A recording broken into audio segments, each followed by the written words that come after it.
welcome to the first episode of the Lore Library. I'm so glad you're here on this Lorcana adventure with me.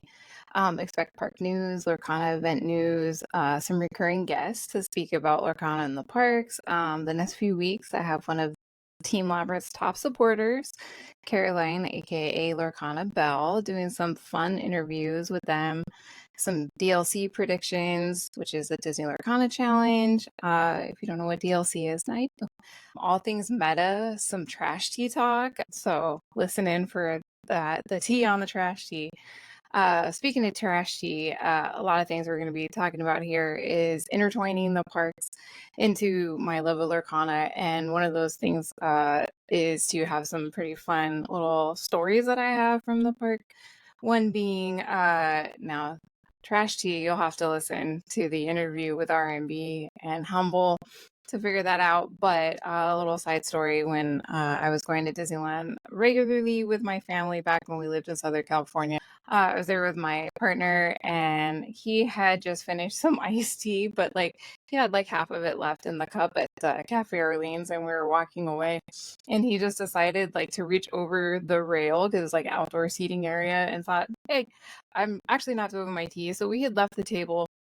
We're walking out in the general area, but we're still like, we can see, we can walk by a table and reach over the rail. And he just reached over and grabbed the rest of his iced tea and drank it and put it down. And Zach Raff happened to be walking by at the time, was at Disneyland and saw him do it. But to him, he didn't know that that was his actual iced tea. He thought it was just some stranger thought, I'm thirsty, I'm going to have this leftover iced tea. So that was a hilarious adventure, and not nearly as hilarious as trash tea from our good friends Humble and RMB. So I'm excited for you to listen in. So without further ado, here is our first interview with RMB and Humble, led by the lovely Lorcana Bell, who is a co-organizer with me at Love to Lore. So definitely check out in the description below how to become a part of our server if you're of a marginalized gender, female. We just we would love to have you. It's a huge community, and I'm thankful of the friends I've made there, one of them being Caroline. So enjoy the interview. Great. Okay. Our next interview is with two Labyrinth team members who have both made day 2. They also attended Fort Worth. Their next DLC will be Vegas instead of Toronto. Please welcome RMB and Humble. Round of applause. Hi. Spear fingers. Jesse. So let's talk a little bit about Fort Worth. How did your matches go? How do you guys feel like, how do you feel like you played? Anything you would do differently? Beauty before bold. Fair enough. I likely wouldn't play Mufasa again. It wasn't the worst choice, but there was a lot of green steel, and green steel is traditionally not exactly great for Mufasa. I did get that matchup to being at minimum a 50-50, sometimes even favored. There were a couple card choices that I likely would have done different. Had I, hindsight not been 2020, and I would have had the foresight to do it the way I was doing it before. But yeah, I probably just wouldn't have played it just because of how much green steel actually did convert to day 2. Because even if I would have made day 2 with Mufasa, then the chances of me getting anywhere past the top 64 would have been almost zero. I would have had to have the only half of the bracket that was not on green steel. So that's a big ask. But if I had a good time, I was alive for day 2 up until round 7, and then my opponent beat me game 1, and I wasn't going to gatekeep them from a top cut, so I conceded the match. Different deck altogether. What would you have played instead? I don't like steel. I'm allergic, but probably Ruby Amethyst or Ruby Sapphire, just because the Ruby decks I'm a sucker for. I like the hard control element of that color specifically, especially coming from a game like Magic the Gathering where some of the color identities overlap a little bit. I'm not a fan of damage-based removal, so why would I want to put 3 damage on something when I could just remove something? So I kind of really identify with the Ruby color very highly, so I would have played one of those Ruby decks. RMB, how'd you feel about Fort Worth? I mean, the best aspect for me was just going there and hanging out with the community and getting to meet a bunch of people. The amount of people that came up to me and were like, "Hey, code word bald. Like the like act of me like reaching into my bag to like pull out a sticker and like hand it to them like was like one of the coolest experiences. I also got to like take pictures with just a ton of people, and like not just like people coming up to me and be like, oh my god, like, I want a bald picture. Like I went up to people like people that like I really, you know, kind of fanboy for, like Rebecca and Liam and Aaron, and like got to take pictures with them, which was like, I mean, that like made my weekend. It's like, yeah, people may, you know, look up to us in the Lorcana community, but there's still people in the Lorcana community I look up to. So like that was the coolest thing. I did the same thing I did for Atlanta. I let Twitter decide what I was going to play. We talked about that a little, you and I, about how we're gonna do what Twitter said no matter what, even though you kind of wanted to play something different. I did want to play something different just because like I don't want my entire identity to just be Sapphire Steel. Like don't get me wrong, like I love Sapphire Steel, but like I can play other things, y'all. Like as long as one of those colors is steel or the other color is sapphire, like I can. Here's the thing. The thing about playing Steel Sapphire is that you are good at all of the decks because you have to know all of them to know how to like properly pilot that. And so like you're just good at all of them to be a proper Sapphire Steel player, honestly. Yeah, I mean, like especially like Labyrinth does a lot of internal testing with one another, so like for whoever is trying to like determine what it is that they're trying to play, like if Corey is like, all right, like I need to nail down this Mufasa list, like Ryan, let's play, you know, 30 games. Like I will play every deck in that like we anticipate in the meta against Corey with his list to ensure that like his list is ready to go for, you know, any given meta or any given event. Make sure that he feels confident in the play lines. We talk about the play patterns. Just make sure that like he's comfortable that if he needs to make any adjustments to the list, he can. So like, and we all do that. Every one of us has played every single deck in the meta. I will say nothing will make you feel like you are the worst player on the face of the planet than running a 10-game set against Lorcana, bro, and just realizing 100%. The skill difference. Like, just how much incredibly better he is than you. And you're just like, do I even want to play this game? Should I even waste my time? Because like, yeah, I've dropped so many games to Aaron in testing. It's not even funny that like, the amount of times that I'm like, all right, boys, I got it. I got the deck list. Like I know what I'm playing. And Aaron's like, cool, show me. And then like I just proceed to go like 3-7 against him. And I'm like, I don't want to play anymore. I think it was the beginning of set 3. It was during the CCS. It was Atlanta. 8K. It was for Atlanta. It was the Atlanta 8K. And there was it the 8K or was it the DLC? I think it was one of those. No, it was DLC. It was for DLC. So it was for DLC Atlanta. For a month prior, Ryan was constantly like texting me about, oh my god, I found the deck, I'm gonna play it, it's so good. And then he would like play a set against Lorcana, bro, and text me like, this deck is horrible, I can't play this, it's so bad. He did that 7 times. Like he switched decks. I think the most times he switched decks in a single day was 4. Yeah. This is the one. No, it's fired. No, this is the one. Forget it. I don't like it. Yeah. We were actually both about to play Jafar Wheel. Yeah, for Atlanta. We couldn't figure. I was like, all right, this is like the most high roll I can do. Like, either you answer me or like I win the game. Like, which again, I'm allergic to steel, so for me to even like have that deck sleeved and ready to enter a big tournament with it was a concession to like, can't not play this. And then literally last minute, he went back to blue steel and was like, well, if you're not playing this, I'm not playing this. So I went back to Mufasa. I did make day 2 in Dallas. You did? Like, yeah, like that was like kind of cool. I was like pretty upset because like I played really, really well in day 1. So like the night prior at like midnight 30, somewhere around there, I changed my deck list. I was there. I had came prepared to like play mirror matches. Like I anticipated there being a lot of Sapphire Steel in the room, which there was quite a bit of Sapphire Steel in the room. So like I anticipated like playing a bunch of mirror matches, which like the mirror match for Sapphire Steel is not very fun.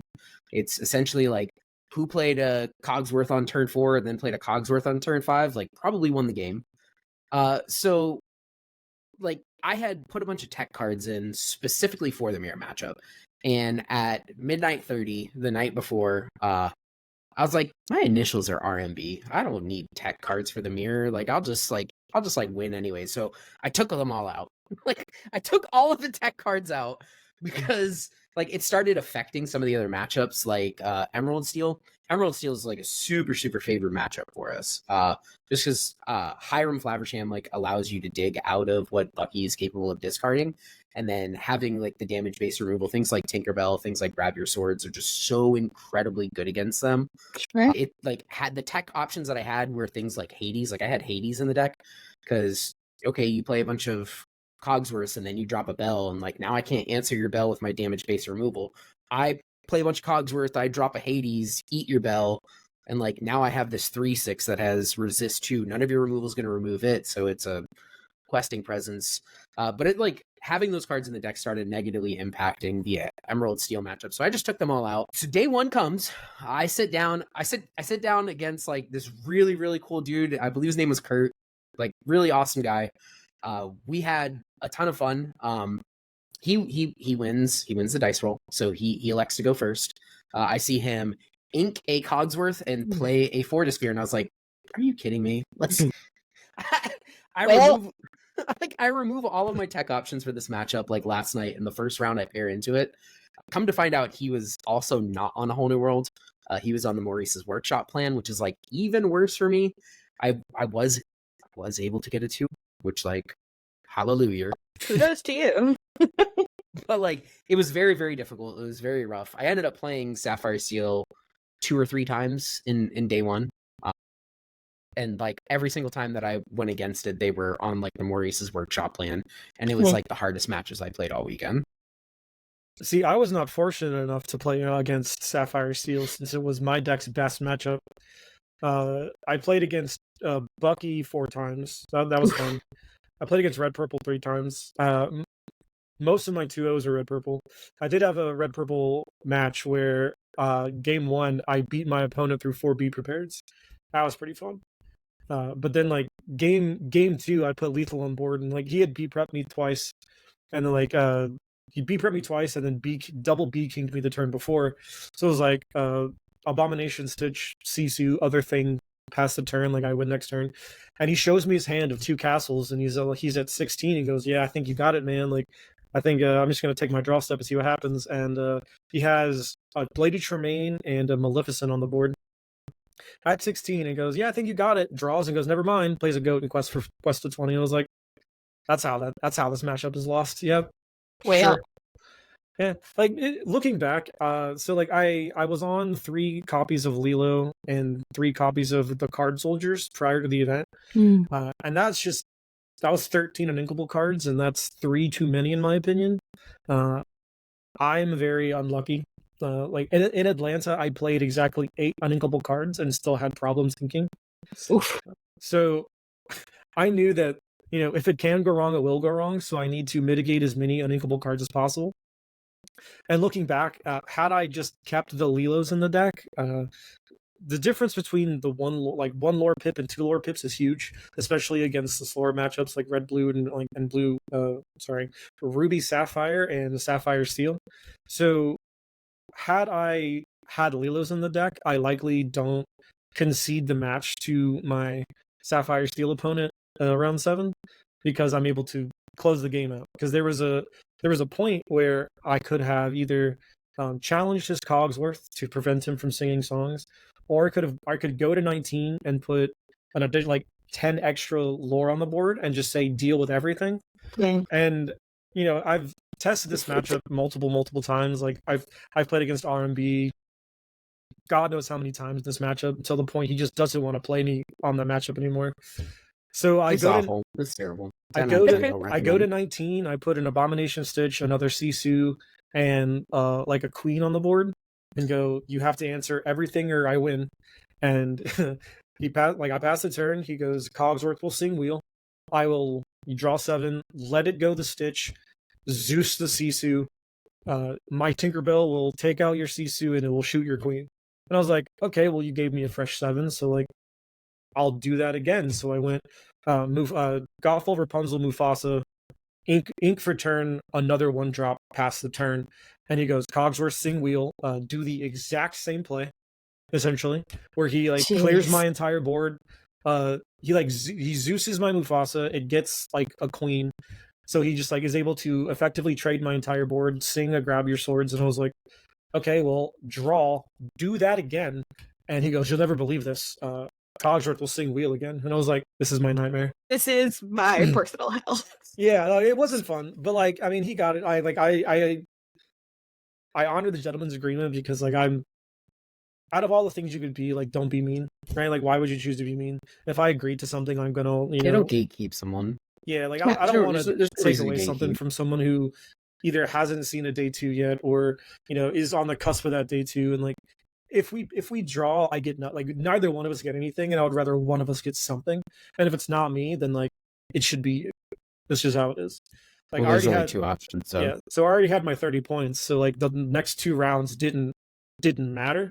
So I just kind of just had fun for the last 2 rounds, like rubbing elbows with people down table like 300, and like so it was actually it was a pretty good experience. Like I lost out on day 2, but like I got to interact with so many like people in the community, and even just talk to people who it's like their first event, and they're just like down there playing their aggro deck, and like it was just nice to see like all the different walks of life and all the different like skill levels and experience levels, and just be able to kind of like interact. And it was great. Like I wouldn't trade it for the world. Like I would have rather day 2, but it was very fun. Yeah, so what was the best part of the event for you outside of competing? Just the people. Like this is arguably the best community for any kind of card game I've ever been a part of. Like the inclusion, just like all the people you see, because like I've played Magic the Gathering for a long time. I've played Yu-Gi-Oh for a long time, probably longer than I should have. And like going to events there, they're not as well ran as Lorcana challenges have been. They're not as like all inclusive as challenges have been. Like going to a Magic event or going to a Yu-Gi-Oh event, and seeing like women and children and men and members of the LGBT community and trans people, like seeing that is just amazing, right? Like Lorcana is for everyone, and like I truly believe that. So being able to go to an event and get to interact with all of these people from the community is just awesome. Like it's just the most fun I've had at any event. And like I've played opens, I've played Star City opens, I've played Grand Prix, I've played Yu-Gi-Oh YCSs, and like out of all of them, like I've been to internats for Pokemon. Like this has been the most enjoyable competitive experience that I've had. It also it also helps that day 2 I got to run back another 8 rounds of Swiss to play in the competitive side of it. Dude, that took me through a loop, because I signed up like, yeah, I'll play a little 5-rounder, see if I can get some tickets. Yeah. It was not a 5-rounder. I did manage to top 32, and like I finished out my playset of Rapunzel's, but Yay. man, it was not something I was looking forward to. After they're like, it's 8 rounds, I was like, okay, this is fun. Day 1 all over again. Yeah, I did play Red Purple for that one though, so I didn't have that bad of a time. But you should have just played Ruby Amethyst day 1. I did play Ruby Amethyst in day 2. That is correct. No, you should have done it in day 1. Day 1. Yeah, I should have. Probably either that or Ruby Sapphire. I should have played one of the other Ruby decks. So, and RMB, you've talked a little bit about how much you enjoyed being with the community. What about getting to be with your team? I know Team Labyrinth had a big presence there. Like I'm like lucky that like this little cutie patootie down here lives like 20 minutes away from me. So like I see him weekly. Sure. Like, sometimes multiple times a week. Because like we just like we'll go out to like eat. Oh, I see you more than that. You just don't see me because I'm normally in your bushes outside your window. Whoa! Get out Hold on there a second here. I do get like random ring notifications in the middle of the night, and I'm like, what is happening? It's usually this little like spider. He like comes down in front of the ring, and then he goes back up. So I get ring notifications all night for that. Like just this little guy just like going up and down. It's a Like, spider. who am I to like? Yeah, who am I to like? You know, prevent him from doing that. How to live his life. Right, exactly. The area around your house isn't actually muggy. It's just me blowing fog on your window and drawing hearts and just running away. But like, so it was us two. It was Zenulos, Wonder, and Kendall.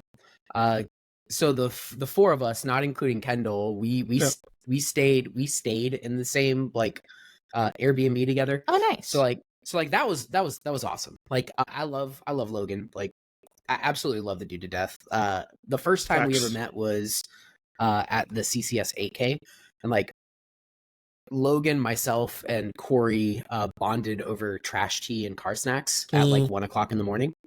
So there is a relevant story. It wasn't actual garbage tea.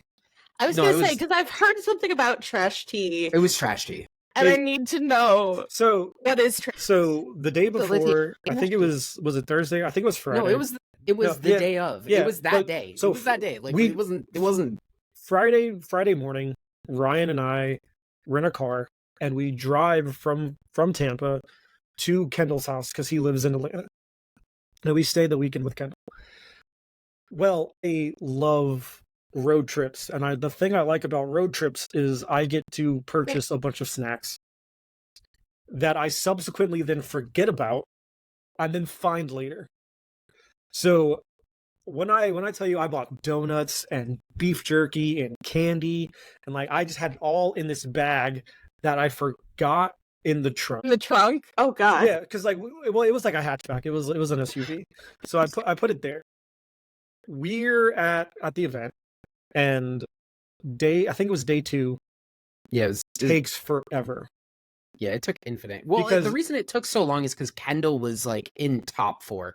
So like Corey, myself, and Kendall all drove to the event together. Like Corey and I didn't make top cut. Kendall went all the way to top 4, and then they finally ended up like splitting top 4. Yeah, Logan top 8'd the main event. A1, yeah. Kendall top 4'd the secondary, like 2K. The 2K. The event was infinite time. So it was like 9:30, 10 Everything o'clock. was closed. Yeah, everything was all closed. Of the shops were closed. We were starving. In Atlanta? Yes. At CCS at the 10K. So like they had a shop that was like in the venue, and like I must have bought 15 bottles of water that day. Like no joke. Bought like 15 bottles of water. But like it's like midnight 30, 1 o'clock in the morning. The shop's been closed for hours. We have no food. I haven't had anything to drink, and I'm just like, we're sitting there like we want to cheer on Kendall because he's doing really well. He's like top 8's about to start. It's not even the fact that he's already in top 8 and going to top 4. It's top 8's about to start. It's like 11 o'clock and we're dying. And then I remember I have car snacks. So as Logan, Ryan, and myself begin to beeline out of the event hall to the car that we rented, there was also subsequently a child's Disney tea party that had happened the same day that Charlie and the people at CCS kind of threw as like another like community outreach kind of thing. And which was awesome, by the way. Yeah, which was really cool. Like I'm really upset that I like was playing and didn't get to interact. Didn't get to go. It was so cool. But they had a half gallon of sweet tea sitting by the trash can. And Ryan goes, "Is that tea?" And I go, "It's trash tea."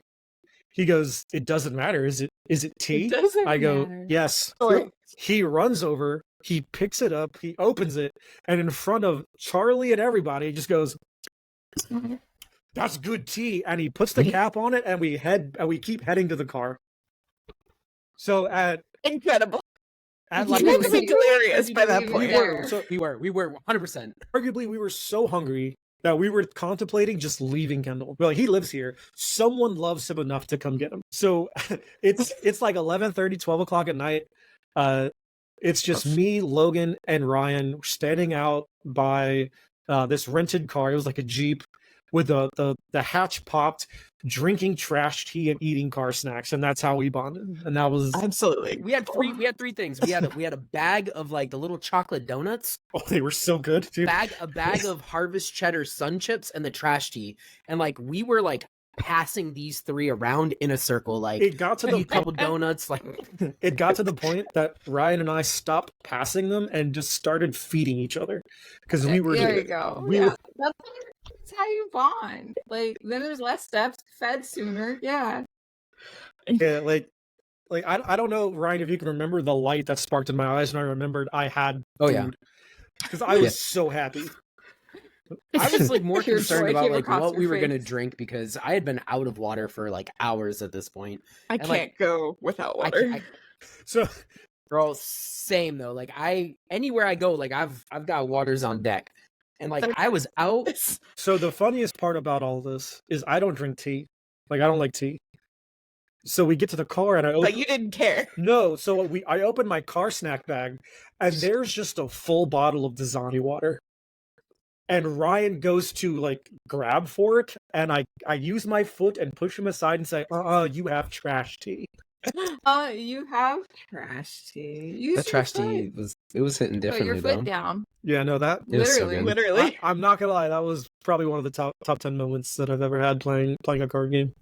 So, You know, and Team here- Labyrinth goes strong. The bond Yeah. goes deep. Yeah, we're bond. definitely family. So like the whole point of this entire story was like you were asking like how was it getting to connect with like your teammates, like because we don't all live together, like these DLC events or like any big competitive event where there's like monetary prizing or like any type of prizing or anything like that we go to is like I'm that much more excited about it because we get to hang out with our team, which like we're all just really good friends.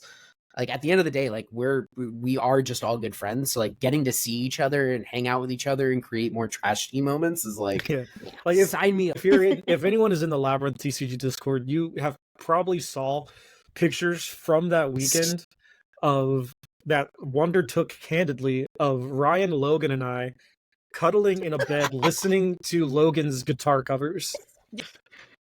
Yeah. Well, so like the only way we all fit on the bed is if like we canoodled. So Right, Corey. That's why we were canoodling. Corey's the one that initiated the canoodling. Yeah, so. well, I mean, but here's the thing, right? It's like Lorcana specifically feels like such a great community because guys like y'all have stories like this with the non-toxic masculinity, with the friendliness to the whole community, with the approachability of like people coming up to y'all and talking about how much they've loved your content or how much they've enjoyed following your competitive journeys. Like that's part of the reason that I think the Lorcana community is so fantastic, is because like even the high level players have that level of like, I'm just a regular guy. You guys don't have your heads up your butts. Yeah, we're not. We've both been in toxic communities before, and like I refuse to just be a part of another toxic community. Is what it boils down to. Like, I'm too old. I don't have time for toxicity. Like I need more positivity in my life. And, like I said before, all the things you could be, like, don't be mean. Like, why would you choose to be mean? Like, because there was a couple things, and like I was talking, to Sir Ashtown about this not too long ago, and there was an incident, and like I don't want to like breathe too much into it, but there is an incident at DLC Fort Worth where there was a disqualification that happened, and like the thing surrounding the disqualification was essentially just a person who has been in a TCG community for a longer time was taking advantage and not manipulating the rule set to a person who is newer to the community. And like I want to just be the first one to like kind of put it out there publicly that if you are newer to the TCG space, if you don't understand how something works and you're too afraid to like find someone and you see one of us or any one of us in a jersey, like reach out, because that kind type of behavior is unacceptable. And if you're not going to intervene, we'll intervene. I will too. I'll advocate on your behalf. Correct. Like I'll find the judge. I will find the head judge. Like it's not something that I'm willing to tolerate. That if I was around when that happened, then there might have been 2 disqualifications that weekend. But like I just don't want, like, I've had my wife, play other TCGs with me and fall out of love with the game, not have fun, and then subsequently stop going to locals and events with me because of a community. And if I can just stop that, then I want to try my best to stop that, because like it needs to be inclusive. Like I can almost guarantee the person that was involved on the other side of that didn't have that TCG experience likely won't play a big event again, and that is not okay. To touch on that point, knowing what other TCGs are like, coming from other TCGs. It took me from the inception of Lorcana, which was last August, right? And then we had leagues in September, and I was looking for a place to actually go to a league. And it wasn't until January that I actually like got the nerves to actually like go in and sit down and play a match. I would go to the parking lot and then leave, like have a panic attack and just leave, because I was just afraid of whatever I was gonna come across, and then someone was just gonna be like, "You blonde Disney idiot, like you don't belong here." And so I just didn't want to face that. So like it took a lot to like get brave enough to just be like, I hope this goes well. And then it has. It's been obviously fantastic, and the community has been great. But like that apprehension is there, because like Yeah. you just face so much like BS, and there is still BS that still happens, you know.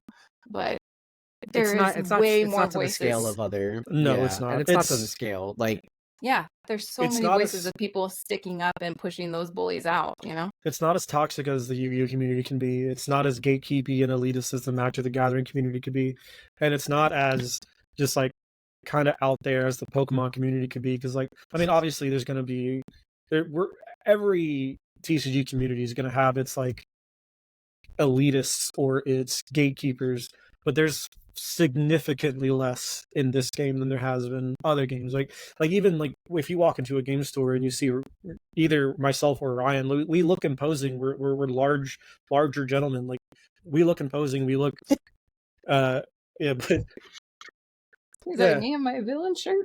but then you walk by and we're just like, I'd like to see Let It Go, please. And like all that goes away because like we're just playing Disney cards, man. Like it's fun. We want to enjoy ourselves. We don't even play meta decks at locals anymore. Like we want to enjoy our experience. Like if I want to be the guy that's gonna take it down with like red silver dwarves or something, like, or ruby steel dwarves.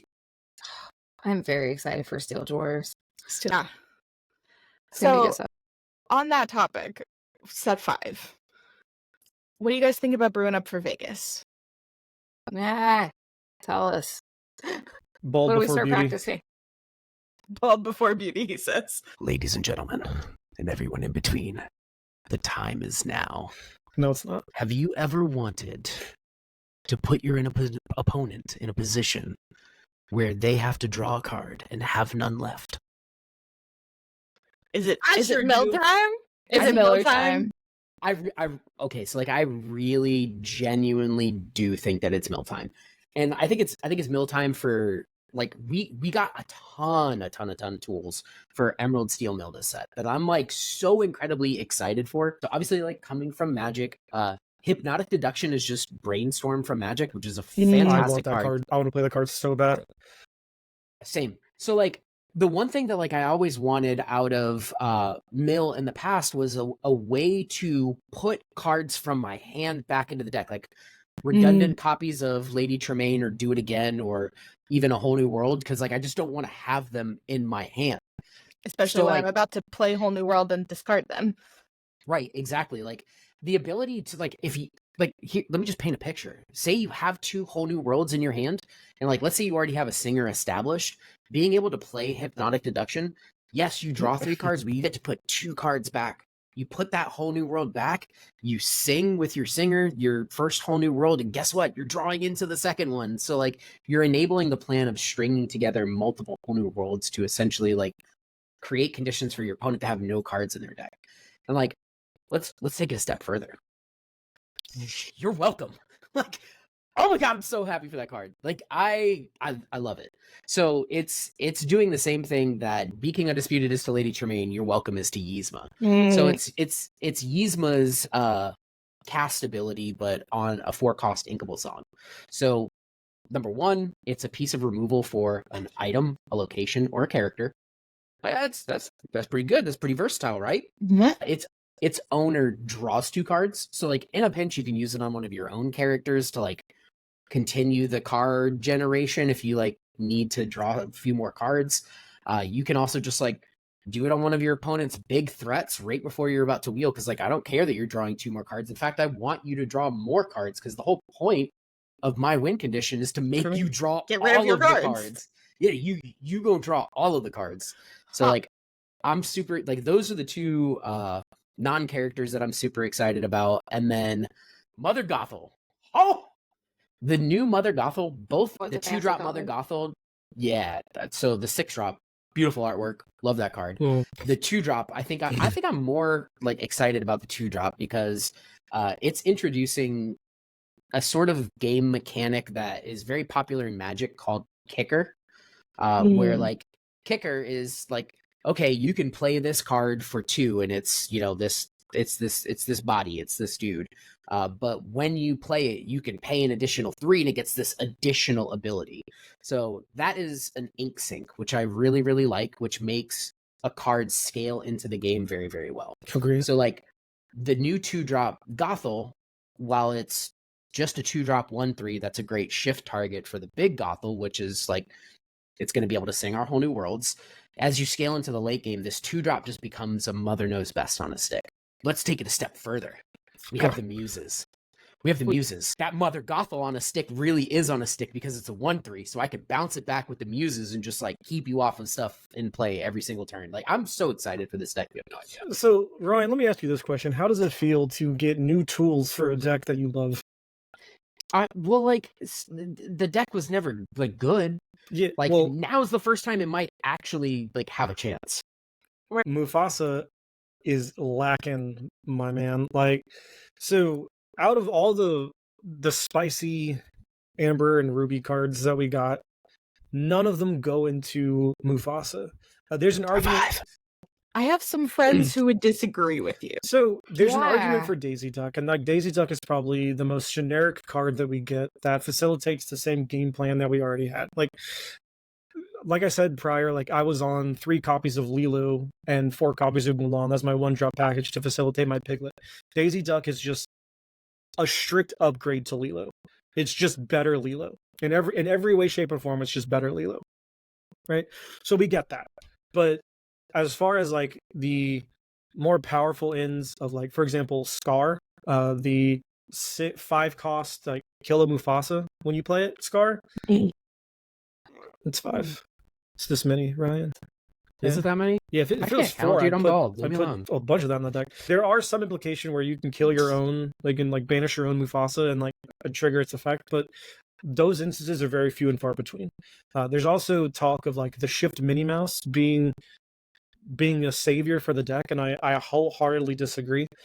If the card didn't have the shift requirement, then like I would feel very good about putting 4 of those in my deck. But because it is forced to shift, and Mufasa historically is just not the best shift target deck, like we don't want to be shifting our cards. We want to be expanding our board state to able to quest for more, right? So turns 1 through 4, we're not playing like Steel Song where they can go queen, shift, queen, do stuff. We have to go 1-drop, 2-drop, 3-drop, and then on turn, like if our 3-drop is Gaston, on turn 4 we can do 1 big thing or 2 kind of small things. And that's kind of how that deck plays, because we are a very fair deck, right? So like historically we're doing typically 1 thing a turn for the most part. And if we get offset in tempo, then like that's where the deck starts to fall apart. The problem with Minnie Mouse is because you have to shift it in order to stack the top card and then get your Mufasa trigger, like your opponent doesn't have to turn their character sideways in order for your Mufasa to appropriately challenge to get as much value out of the Minnie Mouse as you want. It's also like you have to play baby Minnie Mouses, which aren't great, right? They're either just not very good bodies on their own, or the one that is a good body and like the 1/3 that has evasive, the Surfer Mini, it just is banished by too many things. There's too many things kind of gatekeeping that card right now. At the end of the day, like I'd rather just have card soldiers because it's still just, it's a 5/5 that quests for 2 rather than a 4/4 that quests for 2. Is there upside that playing the Minnie Mouse introduces cool lines? There are, but you can't look at it as Minnie Mouse is a 4-card slot, because at the end of the day, Minnie Mouse is like not just a 4-card slot. It's at minimum a 6-card slot or an 8-card slot, because you need something to shift from it. So like, and then like you look at like Prince Naveen and it's like, I'm not playing non-characters. And you look at Revive and you're like, oh, that's really cool, I can get back my Mufasa. But then I'm again playing non-characters. So. It's also It's also uninkable, so you just like play Hades instead. It's still a character that effectively, Correct. well, it doesn't do the exact same thing. So like you're not necessarily like cheating the ink cost because you're putting it in.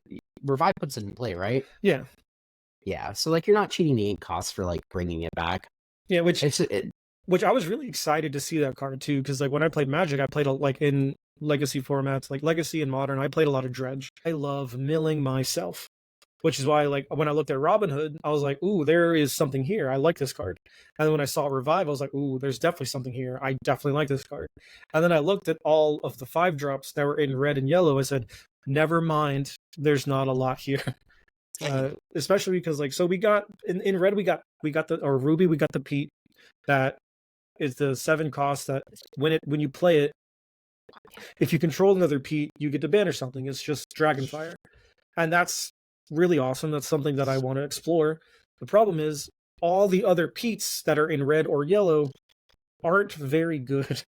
Like they either don't quest for 2, they're uninkable, or they're higher on the curve where you don't want to have to commit so many slots in order to make one card good. Like making one conditional card good with other conditional cards is not a recipe for success. 2 conditional, Yeah. basically. So what I'm hearing is you're not playing Mufasa in Vegas. You've learned your lesson from Fort Worth. I didn't. Oh god, I didn't. So I didn't. Here's like, well, no. Here's the thing. We're We're anticipating that a lot of people are going to switch over to these aggressive Daisy strategies because it's the first time that Lorcana's had a dedicated aggressive deck, right? Like you can go back to set 1 where you have like the Lemon Lime aggro where they were just in timing Cusco's on turn 3 and like that's fine. I played it a lot. I was beating red purple players in 90 seconds, but like outside of exactly set 1, there wasn't any actual aggressive deck. And the cool thing about Daisy Duck is if we're playing Mufasa, we lack consistent non-conditional draw power. Daisy Duck on the opposing side gives us draw power because we are all characters.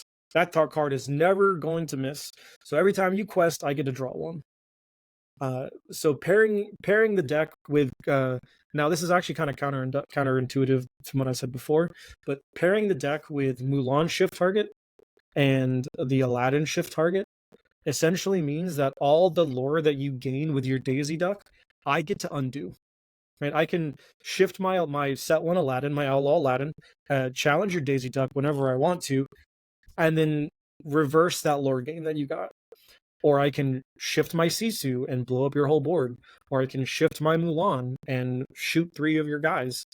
So I'm anticipating that the Mufasa deck is not going to go away. I don't know. I can't say for certain that I'm going to play it in Vegas because I am leaning towards a more playable, a more meta deck. Because like if you look at my run, like I played Mufasa in Atlanta and missed day 2. In Chicago, I played Red Blue and Top 64, and then in Texas, I played Mufasa and also missed day 2. So my track record with the King is not very good. So I might have to deviate from the Lions until I get my Continentals invite, and then I can go back to the Lions. I'm trying to convert him into a steel player, y'all. Stop making him straight Just course. said he's allergic to steel. Yeah, but I'm trying to fix. I can fix him. He might. So like, which steel. I can't see why you would say that, but hey. So I was messing around with the Steel Song deck. Like we got to use some Tabletop Simulator and run a few games of against Bannable, and the only deck that was able to just consistently like aggro was a non-issue was in fact Steel Song because you have just so many ways to deal with the board. I managed to get Mufasa in a position where I could like easily beat the deck, but also like you have to make so many concessions to whatever part of the meta you want to play against that like if you dedicate so much into beating, for example, aggro, you're going to lose percentage points against like red blue or ruby amethyst and ruby sapphire. If you put so many percentage points into defeating ruby sapphire or ruby amethyst, then you're gonna lose percentage points against other decks of the meta. So like Mufasa is this really cool deck that can beat any deck if you like dedicate enough spaces. The issue is having the spaces to dedicate where you don't create this deficit in your matchup spread, which is like kind of what I was doing in Texas. Like I took my bad matchup against green steel from like, you know, a 20% to 50%, but it also took my other matchups from 80% to 70%. So like you kind of gotta take those lumps where you want, and it's unfortunate. All right, last question before we close out here. Toronto's going to be kind of a weird rogue meta set for but Bucky-less. You have some teammates going. We talked a little bit with them. If there is a rogue deck in Toronto that does well, what would you expect it to be? Amber Amethyst hyper aggro. Just without Daisy. Like Okay. on our no, it's not going to. Like with the uprise of Steel Song in set 4, like I think that Steel Song is going to be even more represented in Toronto. So like you're not gonna do well. I think so. One of the things that we've seen dwindle significantly over the course of like the last 2 to 3 DLCs is Sapphire Ruby. It's not showing up in the numbers that I would expect it to show up in. But like I actually think that like Ruby Sapphire is going to be incredibly well positioned, because I think a large percentage of the competitive meta is going to be Steel Song, and I think that Ruby Sapphire that's like a buy for them. Like almost just and I'm just going based on our testing. Obviously like we have Sailor. So like he is Ruby Sapphire. It courses through his veins. So like maybe I'm a little bit biased, but like the games with Steel Song versus Sailor do not feel good. No, they don't at all from the Amber Steel side. So unironically, not even with a Bucky-less. Oh, sorry. Continue. Nah, that's like Ruby Sapphire is not a rogue deck. No. You like what do you consider like rogue? Like what like not one of the not big one four. of the big four.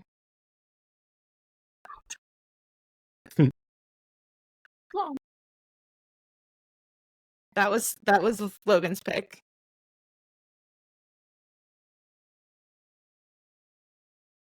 That would be rogue for sure. It's a good deck. Do not get me wrong. It's a good deck. It does very well in a meta without Bucky. That mirror matchup is going to be abysmal. So like I personally would not play it, because like I don't want to play that mirror match. Like it is like, you thought like Cogsworth clogged boards was bad. Imagine when your opponent just gets to like under the sea your board and it's a one-sided B. Like they actually just get to cast Raigeki on you, and you're just like, oh cool. I can't cast any of these big songs because like I got no singers, and then you just lose. So my pick would be obviously Mufasa. Without Bucky in the meta, you get to kind of roll the dice, right? So if you're willing to do the mental gymnastics to convince yourself that you're not going to run into bad matchups, then the deck is wonderful, because it has a great matchup against Ruby Sapphire. It has a good matchup against Ruby Amethyst. It like the Sapphire Steel deck is completely free for Mufasa. The only deck that you're going to struggle with is Emerald Amber Songs, because of the ability to under the CU and it'd be a one-sided be prepared. Like Mufasa itself cannot come back from that. Like we don't have a lot of comeback mechanics. Mufasa is our comeback mechanic. So if you get around that, then we just sit there like, yes, I'm having a wonderful time. If you can anticipate that the rise of Steel Song and the rise of Ruby Sapphire are going to kind of push the Amber Emerald decks out of favor, because these other two decks that naturally prey on it are just more played, then Mufasa is a wonderful pick. Because in like when Bucky's nerf was announced, I was upset that I did not go through the hassle of getting a passport and getting on the wait list, because if Mufasa is going to win an event, it's going to be this one. But then playing against the Green Song deck, it is far and away way more impressive than Bucky ever was for Mufasa specifically. Like Bucky was at least like a 45, 50, 55 matchup. Green Song feels like almost zero. Like Like, I sit down, and if you ink an amber or emerald card, I'm going to concede, because like I cannot win. The only saving grace is that deck is infinitely harder to pilot than Bucky ever was. So you might be able to get some percentage points out there, like assuming that your opponent doesn't have the time in and does indeed misplay or doesn't see the lines. The deck, because the deck is not simple by any means. Like, the deck is not easy. I've played a ton of it. It's harder than Zoolander Wheel. Yeah, like, let's put it that way. Watching him play it, you're like, oh, this, I can play this. This deck is easy. And then you pick it up and you're looking at your cards, and you're like, I don't know. No, they do something. I just don't know how they do it. So, like, the deck is really hard, and like I would not be surprised if that deck was in multiple copies in the top 8. But I also wouldn't be surprised if people decided to not play it because it's hard and go back to their old faithfuls, and Like what you're used to, yeah. the faithful get rewarded, and Mufasa breaks in and just gets to free roll a day 2. I think Mufasa is a good call. I would tell you this: if I were going to Toronto, I would not be playing Sapphire Steel. Period. Like, don't care what anyone said. I would not be playing it. I think this will be the meta that it is the worst positioned it has ever been in the history of Lorcana for a couple of different reasons. Number one, the rise of Steel Song with big willpower is abysmal for the deck. Like, it's so difficult to deal with 1/4s and 1/6s and 1/5s. Like, you're just gonna have a bad time. Like, you're gonna be behind on board the entire time. Tell them about when I flipped the Cobra Bubbles off my Mufasa on No, you. thank you. No, thank you. That card doesn't exist. It can't hurt me. Also, the Amber Emerald deck is like by far the absolute worst matchup for Sapphire Steel. Like, it is terrible. Like, you're just not not beating that deck. Any deck that has that, like, You Have Forgotten Me's, Bare Necessities, Sudden Chills, Ursula's, like, you just do not get to do what your deck wants to do or what your deck is designed to do. The deck is significantly more oppressive at like removing hand resources, which, like, Sapphire Steel wants a lot of hand resources. Like, you want to like ink your first hand and go into the whole new world, but you like ink your first hand, go to whole new, like, don't get the opportunity to whole new world because they're like, let me take a look at that hand and see what you got in there. Like, Yeah. you just like you don't get to enact your game plan. So I think that, like, my suggestion, my recommendation to the community, like, do not show up with Sapphire Steel. You're gonna have a bad time. If you French fry when you're supposed to pizza, you're gonna have a bad time. Correct. My recommendation to the people is follow your heart, play the lion, join the pride. Part of the cards. Yellow green isn't real. Amber emerald isn't real. Can't hurt you if it's not real. Just dodge, etc. All right. Well, that is all the time we have for this evening. But thank you guys so much for being here. Thank you so much for having us. Best of luck when you get to Vegas. Thanks for being here this week. I hope you enjoyed Team Lab's meta report of what they expect to see for set 5, what we were expecting to see in Toronto, which was pretty much spot on. And I'm excited to see what people continue to develop for set 5 as we go deeper into the meta, and look forward to Las Vegas Disney Lorcana Challenge event.